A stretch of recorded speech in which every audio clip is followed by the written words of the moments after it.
abantu bava mu mazi nk'abavuye ikuzimu 100%. Abantu bavuza induru, sinzi niba video bayibonye. Narayibonye. Reka mbabwize ukuri, buri munsi turavuga ngo abantu batangaho ibitambo mu Rwanda, byaba mu isi y'umwijima bitagaragara muragatangwa nijoro, ariko ikintu giteye ubwoba mu Rwanda ni uko abantu bari gutanga ikuzimu. Ibinyamakuru muhari mukamamaza ibyo bintu, leta mubireba, niba mugira ngo ndabeshye mudushakira abantu babatijwe muri ya Rodan. Sinzi niba babatije, sinzi n'ababatije ibyo dini niri, ntabyo nzi, ariko mubashake bari abantu babatijwe urya munsi, muhere kuri nimero ya mbere yagiye muri Rodan kuko amafoto arahari, mugere ku muntu wa nyuma, mujye kubaza ubuzima bwawe muri munsi.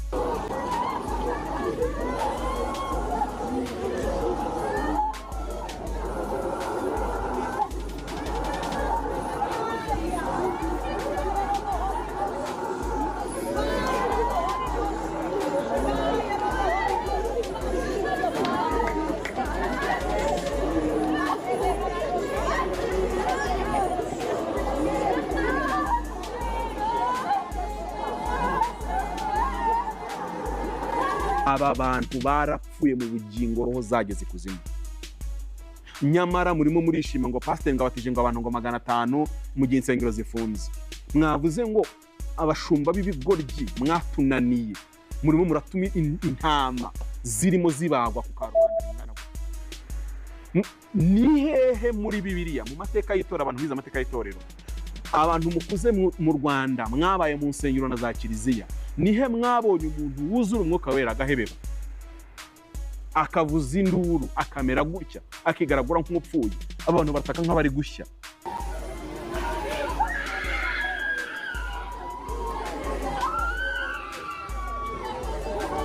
Yego, abarakora akavuza induru ngo abantu ngo buzi umwuka wera. Nihe mwabonye? Nimuramuka mucunze mugiye mu mwuka, aya si amazi babatijwemo, murasanga ari ikindi kintu. hanyuma umuntu batizwa akagira imyuka yuzura kugira ngo ya myuka ize gucogora, bakamurambikaho ibiganza bakamusengera.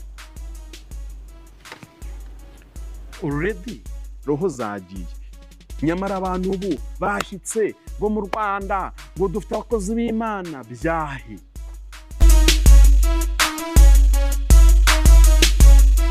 Ibisabwa mu buryo bw'ibigenderwaho n'ibisabwa n'itegeko bigomba kuba byuzuye byose.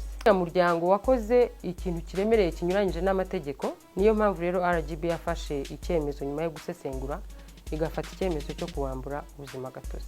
Zaboneka undi muryango ushobora gufasha bariya bagenerwa bikorwa bafashaga, cyangwa se niba reka ngihinira aho ngaho nko gusimbuka ikikoza mu kirere, inkweto ikavamo, ipesu ry'ishati rigacika, ubwo nibwo Imana ikumva? Oya. Aya ni amaboko matagatifu. Wazke.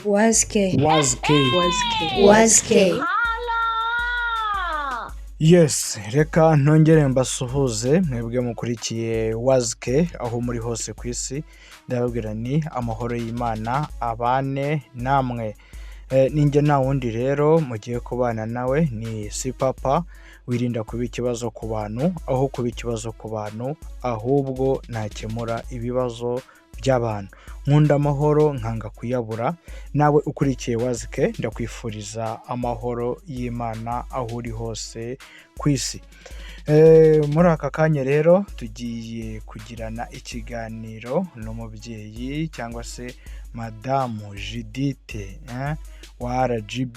Muri iyi minsi ku mihanda, ku mbuga nkoranyambaga, ku maradiyo hose harimo haravugwa witwa Pastor Kabanda ku gikorwa cyo kumufungira urusengero cyangwa se itorero.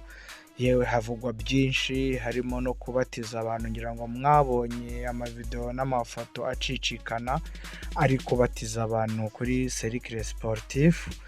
Hakagaragara ishusho isa nk'iyakanze benshi mu bintu bitari bimenyerewe, ubwo babatiza abantu bagahera imyuka, abandi bakavugishwa, mbese ishusho itari imenyerewe cyane mu Rwanda. Bamwe bakibaza aya mazi arimo iki.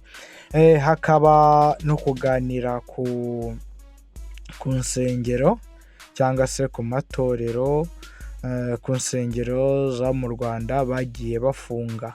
ese zizafungurwa ryari, ese n'inshyashya ziri kugenda zivuka nazo zizagendera kuri icyo kinoze, icyo kibazo cyabaye cyangwa icyo gitekerezo RGB yatanze icyo gihe yatanze cyo gushaka ibyangombwa, cyangwa ni abakera gusa bemerewe aya mabwiriza yiyongereyeho?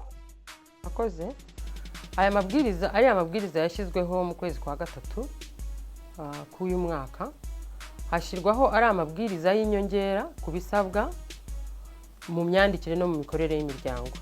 Bivuze ngo mu by'ukuri hari ibisanzwe biteganywa n'itegeko rigenga imiryango ishingiye ku myemerere. Aya mabwiriza rero yaje yunganira kandi mu by'ukuri yubakiye ku itegeko. Ibiteganywa rero n'ariya mabwiriza bireba imiryango ishingiye ku myemerere isanzwe ikora ndetse n'iriya yafungiwe kubera kutubahiriza amategeko, ariko akanatanga igihe cy'amezi 12 kugira ngo nyine babahe igihe, ayo mabwiriza abaha igihe cyo kwitegura ngo buzuzemo ibisabwa.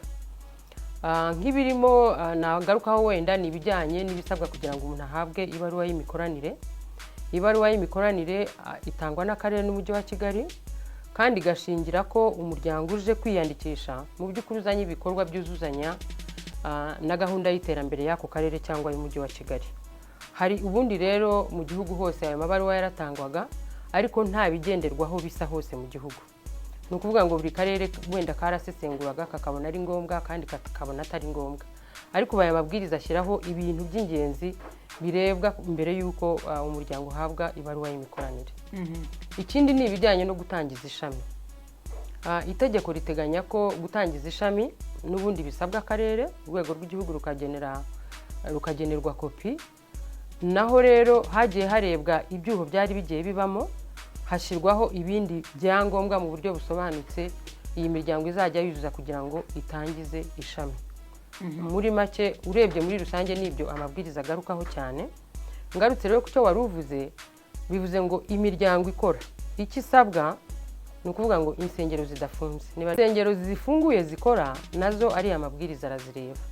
Icya mbere zigomba kujya gusaba iyo baruwa. Icya kabiri ariko harimo n'ibijyanye n'amashuri, harimo ibijyanye n'ibyo basabwa nk'abantu bayobore iyo miryango cyangwa bayobora amashami yayo. Hari amashuri bagomba kuba bubahirije, wenda hari abatari bakabishyize mu bikorwa, bafite amezi 12 kugira ngo ibintu bikubiye muri ariya mabwiriza babyubahirize, ubwo babe bari navuga babe buzanya n'amategeko ahari.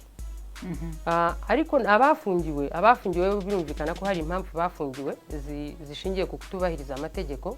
Bivuze ngo nabo bagomba kureba ibyo batujuje n'ibindi biteganywa n'aya mabwiriza bakabyuzuza, noneho bakaza gusaba gufungurirwa bamaze kubyuzuza. Bajya gufunga insengero, abatekinisiye b'akarere barazisuye bakajya bareba izitujuje ibisabwa bakazifunga, bakababwira yuko bazabafungurira hari icyo bamaze kuba bakora, bakareba bakabasura nanone bakareba nimba koko babafungurira bakakomeza gukora. Ese aba bantu ko batigeze bagaruka byaba byaratewe n'iki? Koze mbere niko byari biteye. Mbere ririya sesengura riba mu guhera mu kwezi kwa 7 umwaka ushize, harebwa ibintu byinshi, ariko harebwa na cyane ibijyanye n'inyubako insengero zikoreramo, kureba ko zujuje ibisabwa n'amategeko agenga imyubakire yaho ziherereye. N'ibindi byagiye birebwa bijyanye no gukurikiza amategeko. Noneho ariko muri cya gihe cyo gufungura, urabizi ko hari zafunguwe zimaze kujuje ibisabwa, ariko hagenda hagaragara ibyuho ko wenda urusengero rushobora kuba ahantu rukaba mu by'ukuri rusaba gufungurirwa rwarabyujuje, ariko hakaba urundi rutujuje ikintu nka gito ariko rwiza rufite standard zikwiye ntirufunguke. Niyo mpamvu hagiye ingamba zo gushyiraho amabwiriza noneho areba izo nsengero zose. Niyo yasohotse mu kwezi kwa 3 uyu mwaka turimo. Ari amabwiriza rero icyo bivuze ngo na za zindi zari zujuje ibijyanye n'inyubako nazo zirasabwa kuzuza ibirebana n'aya mabwiriza, noneho bakabona gusaba gufungurirwa.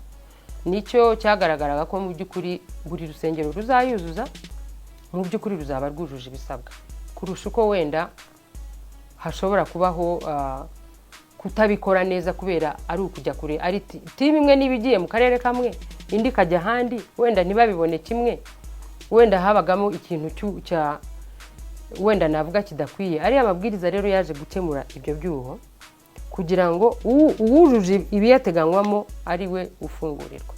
Ubu rero icyo navuga ni uko aya mabwiriza mu by'ukuri birasaba ko dusubira imuzi tukareba ibiyakubiyemo, hanyuma noneho insengero zikaza gusaba gufungurirwa zimaze kubyuzuza. Ese kugeza ubu hari urusengero na rumwe rwaba ari urw'abakirisitu cyangwa se abayisilamu rwari rwabandikira rubasaba ko mwaza kurusura mukareba aho gahunda yabo igeze, cyangwa se bababwira ko barangije gukora ibyo basabwa?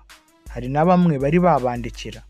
Kugeza ubu nta rusengero rwari rwadusaba ngo rutubwire ko rwujuje ibikubiye muri ariya mabwiriza yose, ariko natwe turi mu ngamba zo gutuma igihe bazazira bazahabwa serivisi nziza. Niyo mpamvu turimo kuvugurura imbuga zacu dusanzwe twakiriraho ubusabe bwabo kugira ngo na kiriya kijyeho. Noneho nikijyaho tuzakoresha ikoranabuhanga ku buryo dutekereza ko bizihutisha serivisi kandi nyine bigatuma n'abantu babona ibisubizo mu gihe gikwiye. Mutekereza iki iyo bamwe batabasaba kuza kuba mwabasura kandi mu gihe gishize hari ababwiye nyakubahwa Perezida wa Repubulika ko barangije buri kimwe cyose basaba Perezida kuzabasura? Mwebwe mubitekerezaho muti iyo mwumvishe ikintu nk'icyo kandi bo batabasaba ko mwabasura, mubona nta kibazo kirimo? Ntekereza ko atari ukubera ko amabwiriza agoye, kubera yuko buri kintu kigira imyiteguro. Niba hari ibigomba gutunganywa ku nyubako cyangwa se ibijyanye n'inyandiko zabo, ntekereza ko ntago hashize igihe kinini aya mabwiriza asohotse. Birashoboka ko rero abantu bakitegura mu by'ukuri kugira ngo bazazane ibintu byuzuye. Amabwiriza simvuga ko akomeye kubera yuko yubakiye ku mategeko, kandi amategeko nayo yubahiriza uburenganzira bw'iyi miryango, kubera yuko iyi miryango ikora kubera ko ibihererwa uburenganzira n'itegeko nshinga, ariko ibirenze n'ibyo iyi miryango n'umufatanyabikorwa w'imena wa leta muri gahunda z'iterambere. Nk'umuntu uhagarariye itorero runaka agashaka gufungura ishami ahandi, wenda nk'i Rubavu, i Musanze, ahantu hagiye hatandukanye, ese ibyangombwa aba yarashatse cyangwa se depanse aba yarashyizemo mu gushaka ibyangombwa bya mbere by'umuryango wa mbere ko tundi aba ari udushami, byose nicyo kimwe arongera agashaka bundi bushya? Amategeko namwe, depanse ni zimwe, bigenda gute? Ntago navuga ko bisa wenda mu buryo bwo gusa uko umuntu abibona, ariko itegeko riteganya ibyuzuzwa kugira ngo umuntu afungure ishami, kuko itegeko risobanura ishami nk'ahantu hose idini cyangwa itorero ryaguriye ibikorwa. Bivuze ngo standard ufite aha niba ari inyubako, inyubako ijyamo abantu benshi ifite iby'itegeko riyisaba, naho azajya kwagurira hatari aho yahereye, iyo nyubako nayo igomba kuba ibyujuje. Kandi iyo tuvuga mu by'ukuri standards ntago uvuga ngo zubahizwa ahantu hamwe ahandi ziroreye. Nibijyanye n'abayobozi bahayobora, nibijyanye n'ibindi bagomba gukurikiza. Bivuze ngo niba mu by'ukuri itegeko risaba ko umuntu uyobora branch agomba kuba yarize ibijyanye n'iyobokamana, na wa wundi aho urusengero ruri kuri headquarter yarabyize. Kubera iki? Ni ukubera yuko abantu babwiriza bose ni Abanyarwanda. Niba waratangiriye mu mujyi wa Kigali ukaba ushaka gufungura ishami muri Kamonyi, abantu ba Kamonyi ugiye kwigisha ni Abanyarwanda kandi bakeneye nabo karite. Bivuze rero ngo ntabwo bisa nk'uko umuntu yabitekereza, ariko mu by'ukuri ibisabwa mu buryo bw'ibigenderwaho n'ibisabwa n'itegeko bigomba kuba byuzuye byose. Ese nk'ubu ngubu uwandikishije umuryango, wenda tuvuge w'abayisilamu mu Rwanda, RMC, uwandikishije akaba ari mufti, ariko uri ku rindi shami akaba atari umushehe wenda wabigize umwuga, ariko akaba ari umuntu wakuriye aho hantu, akaba ari umuntu utuye aho hantu, ariko nko kuwa gatanu hakaba haza nk'umushehe wabyigiye, wifitiye impapuro, ubushobozi bwose, ubwo nk'ubwo ngubwo iyo hagize nk'ikintu kiba kuri iryo shami, bibazwa uwo mushehe uba waje, cyangwa se bibazwa uri aho ngaho, cyangwa se bibazwa mufti? nagusobanuriye yuko itegeko risobanura ko ahantu hose, icyo twita ishami, ni ahantu hose idini cyangwa itorero ryaguriye ibikorwa byabo.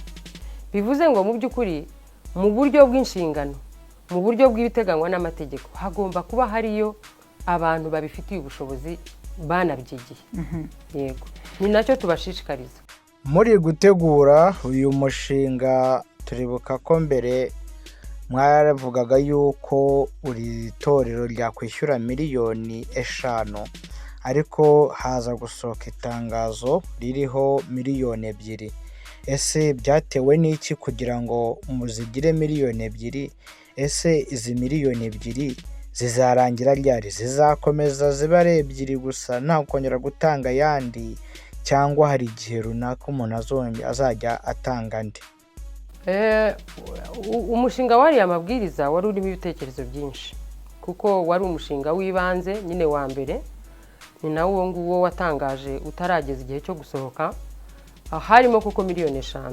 Ariko biganiriweho ndetse n'inzego z'amadini zibigizemo uruhare, bagaragaza ko ayo mafaranga ari menshi, hanyuma haza kubaho ubwumvikane ko ziba miliyoni 2.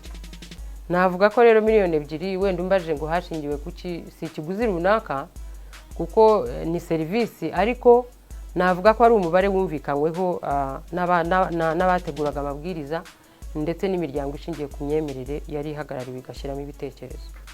Umbaje rero ngo amafaranga azamara igihe kingana iki, amategeko ahora avugururwa na za politiki zihora zivugururwa. Iyo amabwiriza agiyeho hakajya mu bikorwa hakagaragara wenda imbogamizi runaka, icyo gihe aravugururwa. Ntabwo rero navuga ngo aya mafaranga miliyoni 2 ari muri aya mabwiriza azamara igihe kingana iki, ariko igihe bizabera ngombwa ko ahinduka, ubwo icyo gihe azahinduka. Sori gatoya, ese ayo mafaranga angana na miliyoni 2 buri torero rigomba gutanga, ni itorero cyangwa na buri shami rizitangira ubwayo miliyoni 2? Atanga inshuro imwe, kandi nabwo atangwa ari igihe cyo kwiyandikisha, ni ku rusengero rushya. Ni ukuvuga ngo niba hari urusengero rushya ruje rukeneye kwiyandikisha, nirwo rutanga ayo mafaranga. Ariko iyo urusengero rusanzwe ruhari rugashaka gufungura ishami ahandi hantu, ntabwo rusabwa ayo mafaranga.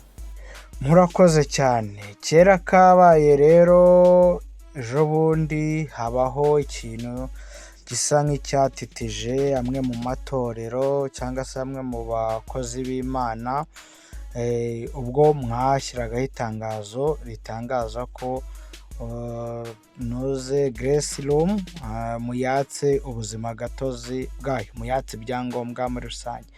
Byagiye bivugwa kenshi ku mbuga nkoranyambaga, ngira ngo byatangiye igihe yakoraga igiterane cy'iminsi 3, akaza no kujya kubatiza abantu kuri Cercle Sportif, yewe ibintu biradogera. Nawe ubwe yaje kwivugira yuko agiye kuvugwa ku mbuga nkoranyambaga. Turya ngo wenda mudukure muri aya mazimwe, mwebwe muzi ibyo tutazi, kuko nimwe mwatumye hamenyekana byinshi kubera ririya tangazo mwashyize hanze. Ko ari umuntu wari ufite izina rikomeye cyane, itorero rye rifite izina rikomeye cyane, bigaragara ko afite n'ibyangombwa. Ese nibwo mwabonye ko adakwiye kugira ibyangombwa? Ko abantu bari batangiye kumwita umwesikoro, abandi bavuga ko ari gusengera abantu mu buryo bunyuranyije n'amategeko. Nicyo cyaba cyaratumye mu mwaka ibyangombwa bye? Ni igiki nimba atari kiriya? Ruriya uko warwise rero ngo ni urusengero, ruriya ntabwo rwari urusengero. Wenda nagira ngo mbisobanure nifashishije ibiteganywa n'amategeko. Itegeko rigenga imiryango ishingiye ku myemerere rigena ibyiciro 4 by'imiryango. Icyiciro cya mbere ni icyitwa umuryango. Umuryango ni nk'urusengero cyangwa umuzigiti. Uwo muryango itegeko riha inshingano zo gukora ibikorwa by'amasengesho, gusenga, kuramya, imisengero yose itandukanye y'amadini ahari mu Rwanda. Icyo ni icyiciro kimwe. Icyiciro cya kabiri ni icyitwa ministeriya. Ministeriya zo nazo ni imiryango ishamikiye kuri izo nsengero ariko ikora ibikorwa by'iterambere. Ni nk'uko wavuga ngo ni urwego rushinzwe iterambere kuri iryo dini runaka, rushamikiye ku idini runaka cyangwa ku madini menshi, nabyo itegeko rirabyemera. Icyo ni icyiciro cya kabiri. Icyiciro cya gatatu ni icyitwa impuzamiryango. Impuzamiryango nayo ni undi muryango ubaho uhuriyemo indi miryango cyangwa andi madini yanditse nayo yemewe n'amategeko, bakawushyiraho kugira ngo ubafashe mu buryo bwo kububakira ubushobozi, gukora coordination, mbese kwiyubaka. Hakaza noneho impuzamiryango y'impuzamiryango. Wenda ndagenda ntanga ingero kugira ngo byumvikane neza. Iyo uvuze nka RIC, iriya mwumva yitwa RIC, Rwanda Interfaith Council, n'izina ry'icyongereza. Iyo ni impuzamiryango y'impuzamiryango, ni forum ihuza noneho impuzamiryango. Iyo akamaro kayo ni ukuvuga ngo ni nko kuba ijwi ry'amadini n'amatorero mu Rwanda abarizwa muri iyo forum. Urumva rero uko ibyo byiciro ari bine bigiye itegeko ryagiye ribiha inshingano. Urwo wise urusengero, uriya muryango witwa Grace Room, wo wiyandikishije nka ministeriya nari maze kuvuga ko ari umuryango ukora ibikorwa by'iterambere, wifashishije ijambo ry'Imana, wifashishije ibikorwa by'ubugizi bwa neza. Ni ukuvuga ngo ibyo mvuga ni iki? Hari n'indi miryango dufite ishingiye ku ndangagaciro za gikristu ikora ibikorwa by'iterambere. Iyo uvuze Compassion, iyo uvuze World Vision n'indi myinshi, hari iba ari imiryango mpuzamahanga, hari n'iba ari imiryango nyarwanda, ariko igendera ku ndangagaciro za gikristu kugira ibyo ikora. Igakora ibikorwa mu burezi, igakora ibikorwa mu buvuzi, igakora ibikorwa mu bijyanye no guteza imbere abaturage mu buryo butandukanye. Grace Room rero iriya yari yandikishije nk'iyo ministeriya, ariko mu byo twasesenguye twarebye, namwe nk'uko mwabibonye wa mugani nk'uko wabivugaga, yakoraga ibikorwa byo gusenga. Bivuze ngo mu by'ukuri uriya muryango wakoze ikintu kiremereye kinyuranyije n'amategeko, kuko wakoraga inshingano utandikiwe. Niyo mpamvu rero RGB yafashe icyemezo nyuma yo gusesengura, igafata icyemezo cyo kuwambura ubuzima gatozi. Ntabwo rero ari urusengero nk'uko wenda abantu babikekaga. Ese ufungura twavuga wenda nk'ibitaro cyangwa se ahantu ho guhurira avura abarwayi akoresheje ijambo ry'Imana, hari aho byaba bihuriye no kuba noneho yakwakira abantu benshi agakoramo imishinga igiye itandukanye uko agenda azamuka, ko n'ubundi aba ari gukora ibikorwa by'Imana akagenda agira izindi poroje agenda yongeramo? Ntabwo byemewe kuba yagendera kuri bya bipapuro aba yarasabye mbere? Ntabwo twari twabiboneye raporo icyo gihe, ariko hari uburyo amategeko ateganya nyine ingamba zifatwa. Hari ibiba byoroheje, wenda hakaba habaho kumwihanangiriza, nabyo bibamo mu mategeko, ariko hagiye habaho ibikorwa byungikanya. Hari ugusenga, hari ukubatiza, hari no kureba ko n'ababikora bujuje ibisabwa. Rero iyo umuntu akoze inshingano itajyanye n'icyo yandikiwe, kibarwa mu makosa aremereye, ku buryo mu by'ukuri nyine gituma habaho icyo cyemezo nacyo kiremereye cyo kubambura ubuzima gatozi, kugira ngo wenda n'abandi bashobora kuba, n'indi miryango ishobora kuba iri muri bene ayo makosa, irebereho kugira ngo yikosore, ikore ibijyanye n'umurongo w'amategeko. Cyane ko iyo umuryango uje hano kwiyandikisha, ntabwo tubwira ngo wowe biki, uraza ukatubwira uti ndashaka kuba urusengero, cyangwa ndashaka kuba ministeriya, cyangwa ndashaka kuba impuzamiryango, agakurikiza ibisabwa akandikwa. Umuntu rero niba umuryango ushaka kuba urusengero, ni byiza ko basaba bitwa urusengero. Waba ushaka kuba ministeriya ukandikwa, ariko ugakora ibyo wandikiwe. Ese mbere yo guhagarika Pastor Kabanda, mwaba mwarabanje kumuha warning, mumwihaniza, mumubwira ati urimo urarengera, ibintu uri gukora ntabwo ari byiza, uri kurenga ku tegeko, ko mbere hose yigeze no kuzajya ajya ahantu hagiye hatandukanye, kandi hagiye ari kumwe n'inzego z'umutekano, agerageza gufata abana bo mu mihanda, akabiyegereza, akabafasha, agakora ibishoboka byose, akabigisha imyuga ko bari basanzwe babizi ko akora icyo gikorwa. Nk'ubu ngubu koko ikintu ashobora kuba yarakoze ko atari byiza wenda ko mwamufungira, ahubwo mwamuha warning, murabona bitazatuma n'aba bandi yari afite bahita bongera bakigendera, bikagira ingaruka ku gihugu. Mwamwe iyo mubibona bino byose biba biri kuba, mubisesengura mute? Mu by'ukuri turabisesengura kandi turashima n'ibikorwa bizana impinduka ku bagenerwabikorwa, kubera yuko na leta ijya guhitamo ko amadini n'amatorero ari abafatanyabikorwa, ni uko yarebaga akamaro kabo mu iterambere no mu bindi bikorwa bashobora gukora bizana impinduka. Ndetse tunaganira nabo batubwiye ibikorwa bimwe bakora. Batubwiye nk'ubu ko bafite abantu 54 bakuye mu biyobyabwenge, abanyeshuri bagera kuri 30 batangirira muri segonderi no muri primaire, abagore bagera ku 100 bakuye bacururiza mu muhanda bafashije. Ibyo bikorwa byose ni byiza, ni iby'iterambere, bifite icyo bimarira umuturage. Ariko mu by'ukuri nacyo icyo wari uvuze uti byo murabireba, turabireba, ariko tukagaruka tukanareba ngo turi igihugu kigendera ku mategeko. Habayeho ikintu cyo kuvuga ngo buri muntu icyo abyutse atekereza ari cyo akora nta tegeko, twaba sosiyete idashobotse. Niyo mpamvu dushishikariza abantu, dushishikariza iyi miryango ko ibyo bikorwa nicyo bahamagariwe, gukora ibikorwa byiza bifasha abaturage, ariko mu by'ukuri bigakorwa mu buryo bukurikije amategeko. Rero nk'uko nari nkubwiye, hari amakosa amwe akorwa agatuma habaho wenda kwihanangirizwa cyangwa se kuganirizwa, ariko hari n'andi akorwa agatuma habaho kwamburwa ubuzima gatozi.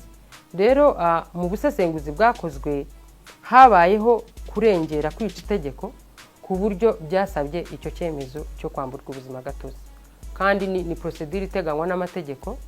Ntago urwego ruhubuka ngo rufate icyemezo rutarebye amategeko, rutasesenguye n'ibyo ngibyo. Niyo mpamvu n'ubundi niyo icyemezo cyafashwe ukavuga uti ngiye kwikosora, n'itegeko ritanga uburenganzira bwo gusaba inzego ko bakongera bagasuzuma cyangwa bagakora appeal, bakareba ko icyemezo cyasubirwaho. Ese iyo bamusoneye ashobora gukomezanya bya byangombwa cyangwa ashaka ibindi agatangira bundi bushya, cyangwa arajurira kugira ngo akomezanye ibyo yari afite? Kujuririra kiriya cyemezo, iyo akijuririye ubujurire ntibwakirwe cyangwa ntihavemo ikintu cyiza, ashobora kureba ikindi akora. Ariko biranashoboka ko n'ubujurire bushobora kuza bigasesengurwa hakavamo ikindi cyemezo wenda kibadohorera. Izo zose ni inzira ziteganywa n'amategeko, ariko ngira ngo igikomeye twavuga muri ibi byose ni ukuvuga ngo umuryango niba wiyandikishije ku nshingano runaka, nugume kuri izo nshingano uzikore. Nushaka guhindura wenda ukajya ku zindi nshingano, nabwo itegeko rirabiteganya, riravuga riti ngewe ndetse kuba uyu muryango runaka ndashaka noneho guhindura icyerekezo nkajya muri ibi, naryo itegeko rirabyemera. Itegeko se ko rifite inzira nyinshi ryemera, n'abantu bakaba bafite inzozi nyinshi bashobora gushyira mu bikorwa ibyo bifuza kugeza kuri community, kuki tudakora mu murongo w'itegeko? Nicyo twebwe tubashishikariza. Ese muri raporo wenda mushobora kuba mubona hari inyigisho wenda baba batanga zidahuye n'itorero, hakaba harimo nko kurangaza abaturage, kubadindiza, kubatera ubunebwe, harimo kubambura nk'ibi cyangwa se hakaba harimo nk'inyigisho zituma basa nk'abigumura kuri leta, z'umutekano mukeya? Hari amakuru mujya mumenya wenda ku nyigisho nk'izo ngizo? Ibyo bindi by'inyigisho z'ubuyobe ntabwo tubifite mu nyandiko zabo baduhaye, ariko natwe hari ibyo twabonye mu mbuga nkoranyambaga, bimwe bivuga ko bavura sida, basengera abantu bagakira sida, cyangwa se twabonye nako abantu babitangamo ubuhamya ngo umuntu yaryamye atazi kwandika bucya bizi. Ibyo natwe twabibonye muri social media, ariko mu nyandiko zabo dufite ntabyo dufitemo ibyo muri izo nyandiko. Ariko iyo bigiye muri public hariya bikitirirwa umuryango, nawo ntuhaguruke ngo ubihakane, n'ubundi ziba ziganisha ku nyigisho z'ubuyobe.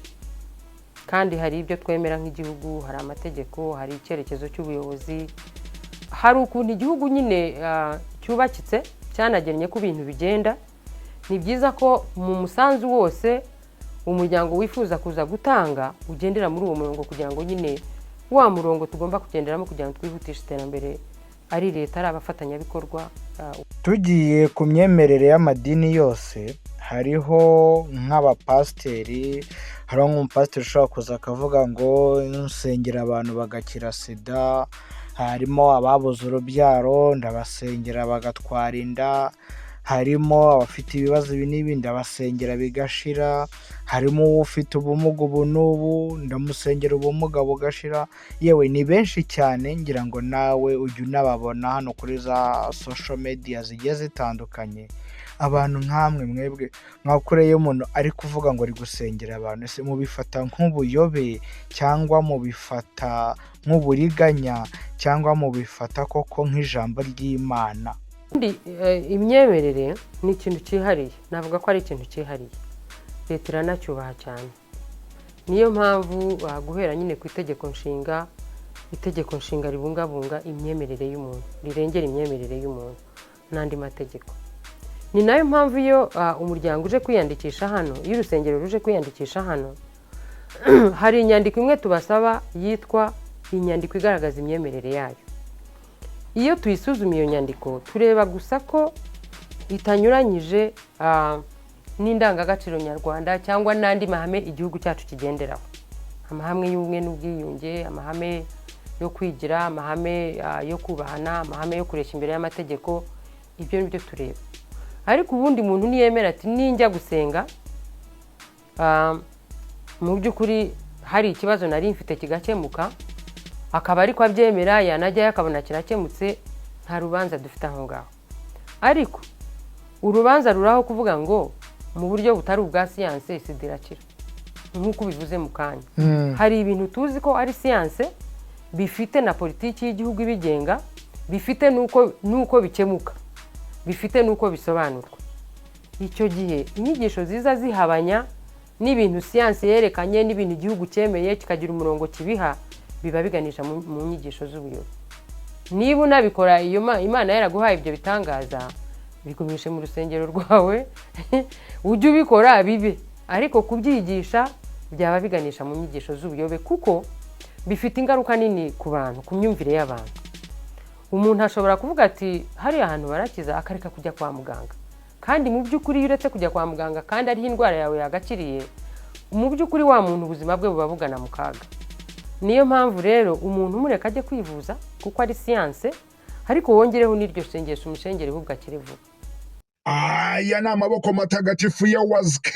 Ninjye na undi si papa utegura iki kiganiro kugira ngo kibagereho.